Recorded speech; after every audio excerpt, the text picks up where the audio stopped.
नमस्ते दोस्तों, हिंदी कहानी तीन दोस्तों की दोस्ती की मिसाल। यह कहानी तीन बचपन के दोस्तों की है जिनकी जिंदगी की राहें अलग अलग हो जाती हैं, मगर उनकी दोस्ती की डोर कभी नहीं टूटती। भाग एक, बचपन की वो गलियां।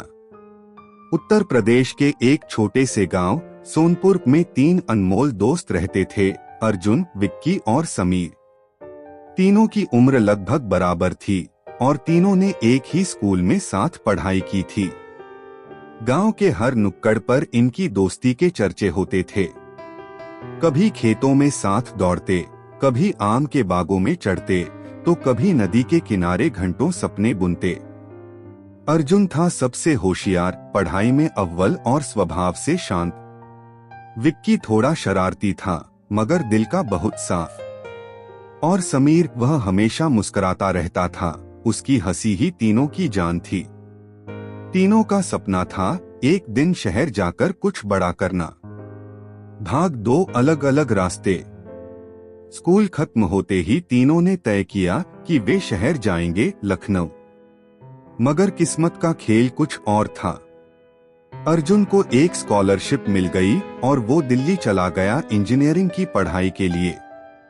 विक्की का परिवार बहुत गरीब था, उसने पिता के साथ खेतों में काम करना शुरू कर दिया। समीर ने एक कारखाने में काम पकड़ लिया ताकि घर का खर्च चल सके। बचपन की दोस्ती अब खतों और फोन तक सीमित रह गई, लेकिन हर साल रक्षाबंधन या होली में वे मिलते और पुराने दिनों को याद करके हंसते रोते। भाग तीन, जिंदगी की ठोकरें। समय बीतता गया। अर्जुन ने इंजीनियर बनकर एक बड़ी कंपनी में नौकरी पाली। अब वह एक बड़ी गाड़ी में चलता था, शहर के पॉश इलाके में रहता था, लेकिन अंदर से वही गांव वाला अर्जुन था। विक्की को किस्मत ने बहुत सताया। एक साल बाढ़ आई और सारी फसल बहा ले गई। कर्ज चढ़ता गया। उसने शहर में एक दुकान में काम करना शुरू कर दिया। समीर ने कारखाने से काम छोड़कर एक चाय की दुकान शुरू की। वह हमेशा अपने चुटकुलों और हंसी से ग्राहकों को हंसाता रहता था, लेकिन उसके भीतर बहुत दर्द था। भाग चार, फिर से एक मुलाकात। एक बार गांव में मेले का आयोजन हुआ। तीनों ने फोन पर बात की और तय किया कि इस बार सब मिलेंगे। अर्जुन, जो अब एक सफल इंजीनियर बन चुका था, अपनी बड़ी एसयूवी कार से आया।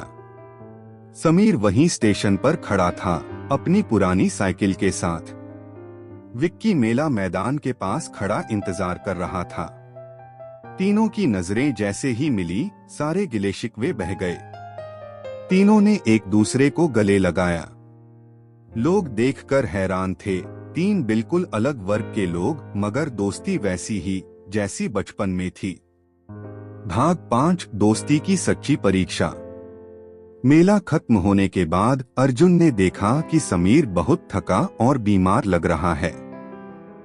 पूछने पर पता चला कि उसे शुगर और हाई ब्लड प्रेशर की बीमारी हो गई थी, लेकिन पैसे नहीं थे इलाज के। विक्की ने कहा, भाई, मेरी कमाई तो बहुत कम है, लेकिन जो भी हो समीर का इलाज कराएंगे। अर्जुन ने कहा, तुम लोग चिंता मत करो। जितना समीर ने हमारी जिंदगी में मुस्कान दी है, अब उसकी मदद करना हमारी जिम्मेदारी है। अर्जुन समीर को दिल्ली ले गया, वहां एक अच्छे अस्पताल में उसका इलाज करवाया। समीर की तबीयत धीरे धीरे ठीक हो गई। इलाज के दौरान तीनों साथ ही रहते, पुराने किस्से, हंसी मजाक और आंसू, सब कुछ फिर से जिंदा हो गया। भाग छह, एक नया सपना। समीर ठीक हुआ तो अर्जुन ने कहा, अब तू काम नहीं करेगा, हम तीनों मिलकर एक कैफे खोलेंगे। विक्की ने कहा, हाँ, गांव की यादों और दोस्ती की मिठास से भरा एक कैफे। तीनों ने मिलकर दिल्ली में एक छोटा सा फ्रेंडशिप कैफे शुरू किया।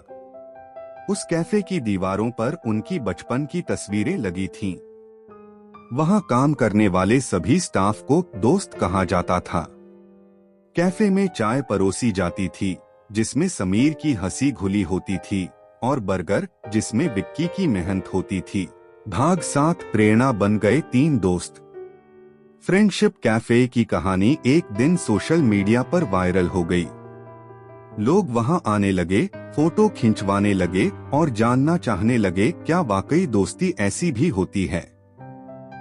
तीनों दोस्तों ने न सिर्फ एक दूसरे की मदद की, बल्कि अपनी कहानी से हजारों लोगों को प्रेरणा दी। कई टीवी चैनल्स, न्यूज़पेपर्स और यूट्यूब चैनल्स ने उनकी कहानी को दिखाया। भाग 8 अंत नहीं, नई शुरुआत। आज तीनों दोस्त फिर से साथ हैं। अर्जुन अब भी वही है, शांत मगर समझदार। विक्की मेहनती और जुझारू। समीर अब भी लोगों को हंसाना नहीं भूला। उन्होंने सीखा कि दोस्ती कोई समझौता नहीं, वो एक रिश्ता है जो बिना शर्तों के जीता है। जो साथ हो तो मुश्किलें भी आसान लगती हैं। 3 दोस्तों की यह कहानी बताती है कि चाहे जिंदगी कितनी भी बदल जाए, सच्चे दोस्त कभी नहीं बदलते।